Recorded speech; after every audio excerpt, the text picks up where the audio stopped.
मैं इस वक्त मौजूद हूं देहरादून एयरपोर्ट पर, जहां फायर विभाग द्वारा अग्नि सेवा सप्ताह मनाया जा रहा है। यह अग्नि सेवा सप्ताह 14 से 20 अप्रैल तक मनाया जा रहा है और आज देहरादून एयरपोर्ट पर डेमोस्ट्रेशन फायर विभाग द्वारा किया गया है, जिसमें विभिन्न उपकरणों को चलाकर दिखाया गया है।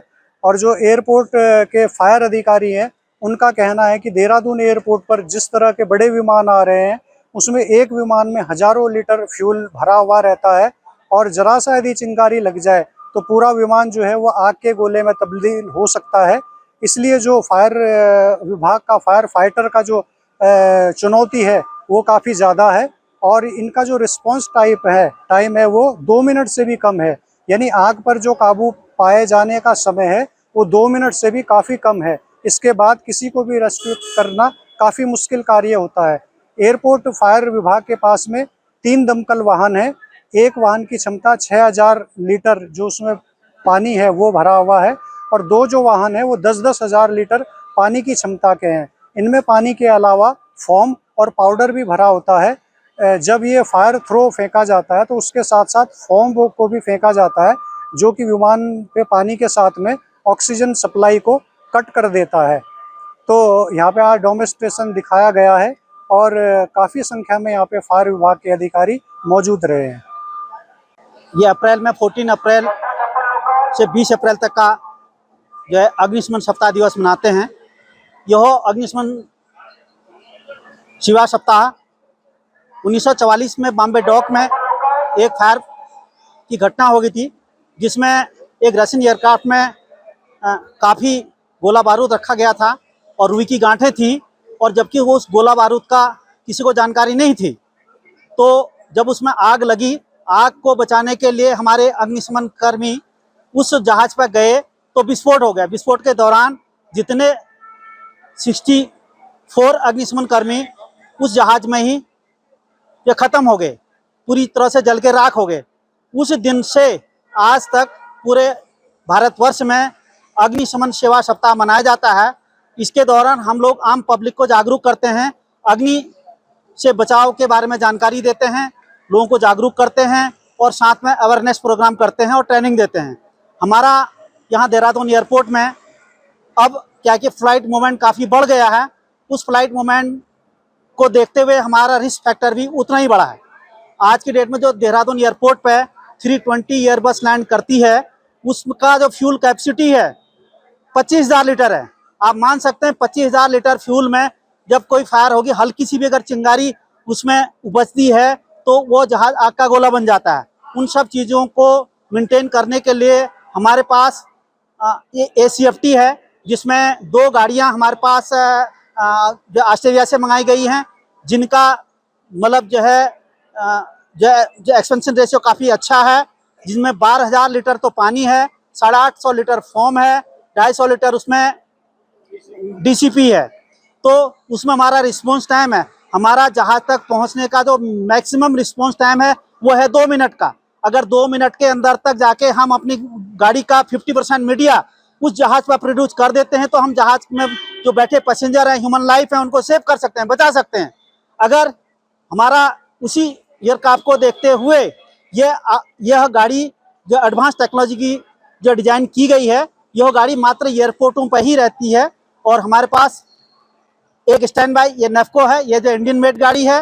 2 गाड़ियां हमारी अभी जो है जो प्रचालन में जो कार्य कर रही हैं।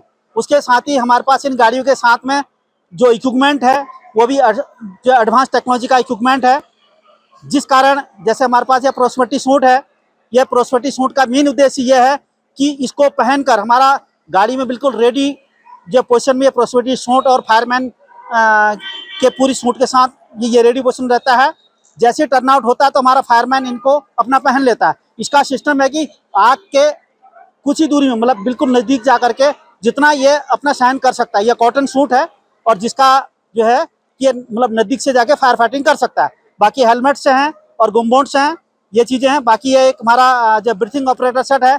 अगर बाय द वे एयरक्राफ्ट की कभी पोजीशन ये हो जाती है, स्मोक बहुत ज़्यादा है, पैसेंजर है, उसको लेके जाना है, तो हमारा एक आदमी ये ब्रीथिंग ऑपरेटर सेट पहन के जाएगा, दूसरा ब्रांचमैन उसके जो मदद के लिए पीछे जाएगा और जो जा करके एयरक्राफ्ट के अंदर जाके जो मतलब जो रेस्क्यू कार्य करेगा। इस ब्रीथिंग ऑपरेटर शेल में जो है ये एटमॉस्फेरिक हवा है, जो एटमॉस्फेयर में हवा है उस हवा को कंप्रेस करके इसमें भरा गया। इसका वर्किंग टाइम जो है 30 मिनट है और 5 मिनट सेफ्टी मार्जिन है, 35 मिनट टोटल है, 5 मिनट सेफ्टी मार्जिन का इसका वो है। बाकी ये हमारे टूल्स एंड इक्विपमेंट्स हैं। इन टूल्स इक्विपमेंट में जैसे ये हाइड्रोलिक जनरेटर है, इस हाइड्रोलिक जनरेटर में स्पाइडर है, वो कटर है और वो बोल्ट कटर है, एक हाइड्रोलिक जग है। एडवांस टेक्नोलॉजी के हमारे पास इक्विपमेंट्स हैं। आवश्यकता पड़ने पर जहाँ जहाँ जैसे ये काप में जो कट थ्रू एरिया ही होती हैं, जहाज के दरवाजे ब्लॉक हैं, नहीं खुल पा रहे हैं, बिल्कुल जाम हो गए हैं, हमको फोर्सली एंट्री करनी है, हम कैसे एंट्री करेंगे?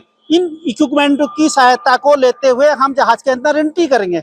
जैसे ये हमारा जो कटर है, जो पावर सा, जो जहाज के अंदर एक स्पेशल कट थ्रू एरिया होता है, उस कट थ्रू एरिया को ही ये हमारा फायरमैन जाके उसको कट करेगा। उसको जाके हमारे फायरमैन उसके रास्ते अंदर जाएंगे, अंदर से फिर मेन दरवाजों को तोड़ने या खोलने की प्रक्रिया करेंगे। तो इसी दौरान जैसे मेन घरों में हम आम पब्लिक को भी जागरूक करते हैं। जो मेन घरों में लोग बाग अपने गैसों के सिलेंडरों का इस्तेमाल करते हैं, अधिकतर घरों में यह होता है कि वो अपने रेगुलेटर किचन में रेगुलेटरों के उसको ऑफ नहीं करते हैं। यह प्रक्रिया बिल्कुल भी नहीं होनी चाहिए। जब किचन का काम खत्म हो जाता है तो गैस जो रेगुलेटर है वो जब बंद हो जानी चाहिए। बाय द वे रेगुलेटर में हल्का सा लीकेज होता है, कुछ होता है, तो आपके खिड़की दरवाजे बंद रहते हैं, जैसे सर्दी में बंद रहते हैं, तो आप किसी काम के लिए किचन में जाते हैं या कमरे में जाते हैं तो आपकी पूरी गैस जो फैली रहती है।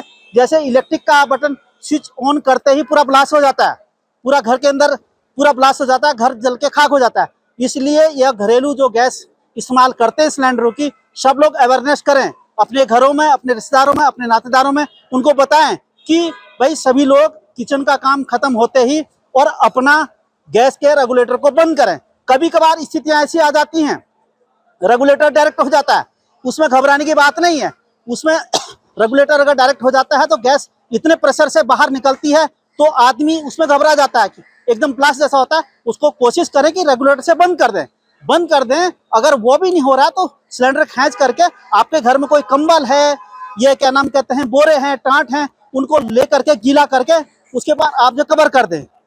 तो ये सब चीजें अवेयरनेस आप लोग करेंगे तो तभी हम लोग सुरक्षित रहेंगे। और हमारा मेन मोटो ये भी है, मेन तो हम लोग जो एयरपोर्ट फायर सर्विस है उसको स्पेशल ट्रेनिंग जो दी गई है, एयरक्राफ्ट फायर फाइटिंग की दी गई है।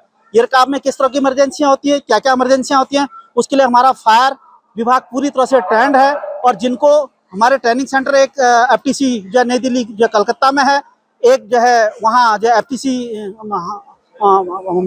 मतलब FSTC कलकत्ता, एक FTC नई दिल्ली में, 2 ट्रेनिंग सेंटर हैं जो इकाऊ से मान्यता प्राप्त हैं। ऑल ओवर वर्ल्ड की एक शाखा इकाऊ, उसके तहत जो लाइसेंस मिलता है, उस लाइसेंस के तहत सभी लोग उनके मतलब जो पैरामीटर को वो ध्यान रखते हुए और सबको उस लिहाज से एयरक्राफ्ट फायर। अगर आप ये वीडियो YouTube पर देख रहे हैं तो हमारे चैनल को सब्सक्राइब करें और बेल आइकन को दबाना ना भूलें। अगर आप Facebook पर ये वीडियो देख रहे हैं तो हमारे पेज को लाइक करें।